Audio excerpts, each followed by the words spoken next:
15 दिवसाच्या आतमध्ये जर तुम्ही काही कारवाई केली नाही तर आम्ही उपोषणाला बसण्याचा इशारा आम्ही त्या ठिकाणी दिलेला होता.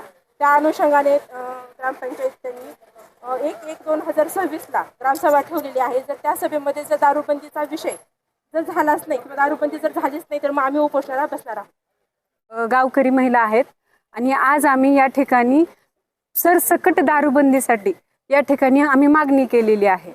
आणि ही मागणी याच्यासाठी केलेली आहे की दहिपळ गावामध्ये अतिशय मोठ्या प्रमाणात दारू विकली जाते आणि त्याच्यामुळे सगळ्यात जास्त त्रास हा महिलांना होतोय.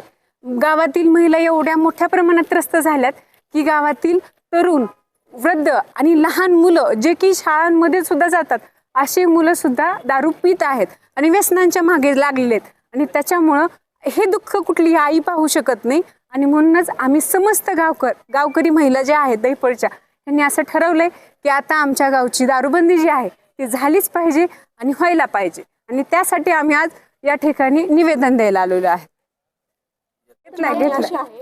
पूर्व नियोजित गावामध्ये 7 बिअर बार आहेत. त्याच्यामध्ये एक देशी बिअर बार आहे आणि 7 बिअर बार असताना देखील नवीन परत 5 बिअर बारची हरकत प्रमाणपत्र ग्रामपंचायतीने दिलेलं आहे. त्या संदर्भामध्ये सगळ्या महिला आम्ही जागृत झालो. ग्रामपंचायतीला आम्ही 23/12/2025 रोजी निवेदन दिलेलं आहे की हे नवीन बिअर बार तर होऊच नाहीत तर त्याचबरोबर जुने सुद्धा बिअर बार हे बंद करण्यात यावे. जर तरुण पिढीचा जर विचार करता हे खूप म्हणजे बंद होणं हे अत्यंत गरजेचं आहे. त्या ठिकाणी आम्ही ग्रामपंचायतच्या नंतर आज इथं कलेक्टर ऑफिसमध्ये निवेदन देण्यासाठी सगळ्या गावातल्या महिला एकत्रित होऊन आलेल्या आहोत. 1 तारखेला घेण्यात 1/1/2026 रोजी आम्ही ग्रामसभा घेणार आहोत. त्यामध्ये जो काही वरिष्ठांचा निर्णय असेल, प्रशासनाचा निर्णय असेल तो आम्हा सगळ्या महिलांना मान्य असेल. पण दारूबंदी होणं किंवा करणं हा आमचा एक अजेंडा आहे आणि ते झालीच पाहिजे. लवकरात